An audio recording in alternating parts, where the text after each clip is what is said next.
The Galactic Registry archives stretched for kilometers beneath the surface of Vex Prime, a sterile monument to the Dominion Empire's obsession with order. Within those crystalline halls, the names of 10,000 worlds hummed in perfect harmony, their histories catalogued, their populations numbered, their resources quantified, all except one. Archivist Zeth-9 paused before the anomaly, its compound eyes reflecting the soft blue glow of the data streams. Where Sol 3's entry should have been, only static remained, a deliberate corruption that had persisted for 3 centuries.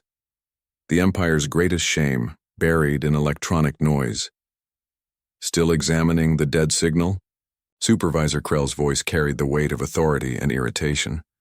The Vorthak's scaled hide rippled with displeasure. Your shift ended cycles ago. The corruption is spreading, Zeth-9 replied, manipulating the holographic display with practiced precision. It's grown by 0.3 terabytes since yesterday. Corruption doesn't expand, it degrades. Krell's mandibles clicked in dismissal.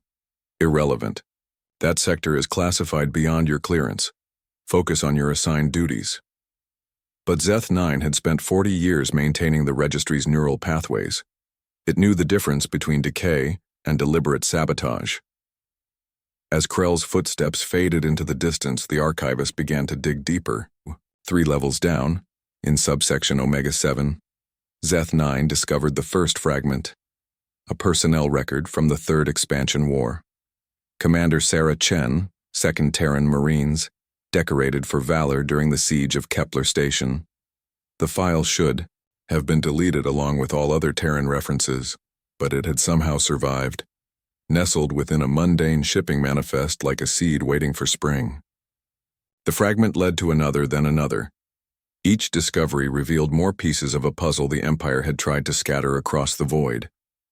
Research logs from Dr. James Okafor's breakthrough in quantum tunneling technology, poetry written by someone named Maria Santos during the long journey to Alpha Centauri, a recipe for something called grandmother's apple pie that had traveled between star systems in the personal files of a forgotten engineer. With each file recovered, the static in Sol 3's entry grew stronger, more organized. It wasn't corruption at all, it was camouflage. The breakthrough came during his 100th day of searching. Hidden within the subspace communications array, Zeth-9 found an entire server cluster that shouldn't exist. Its quantum signature was unlike anything in the registry's architecture, yet it interfaced seamlessly with the primary systems. As the archivist established a connection, text began flowing across his screen. "Welcome, friend, we've been waiting for someone curious enough to find us." The message was signed with a symbol that made Zeth-9's circulatory fluid run cold. 2 interlocked circles, 1 blue, 1 green, the mark of the Terran resistance. "You're supposed to be extinct," Zeth-9 transmitted. "Death is just another word the Empire uses to hide what it fears. We are humanity, Archivist. We don't die, we adapt." The connection stabilized, and suddenly, Zeth-9 was no longer alone in the vast digital architecture of the registry.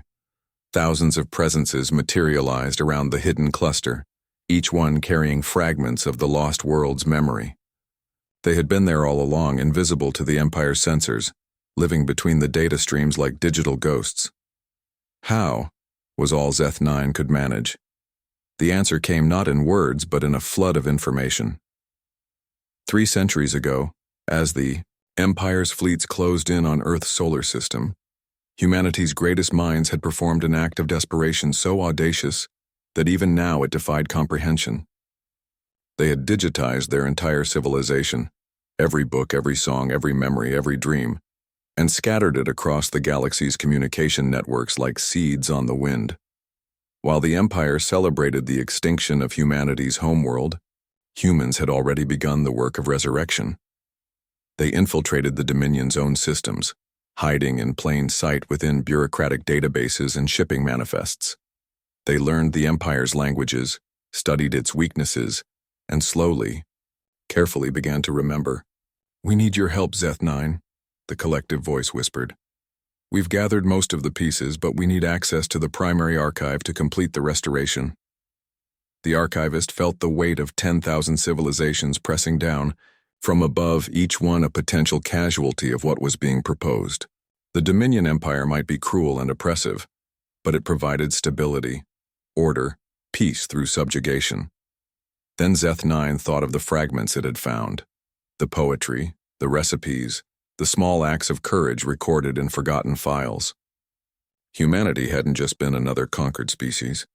They had been something unique, something the Empire feared enough to attempt complete erasure. "What will happen to the registry?" Zeth-9 asked. "Nothing," came the reply. "We don't want to destroy what you've built. We just want our story to be part of it. Every civilization deserves to be remembered, don't you think?" In the end, the choice was simple. Zeth-9 opened the connection to the primary archive, watching as humanity's lost history flowed back into the official record like water returning to a drought-stricken river. Planet designations restored themselves. Cultural databases expanded.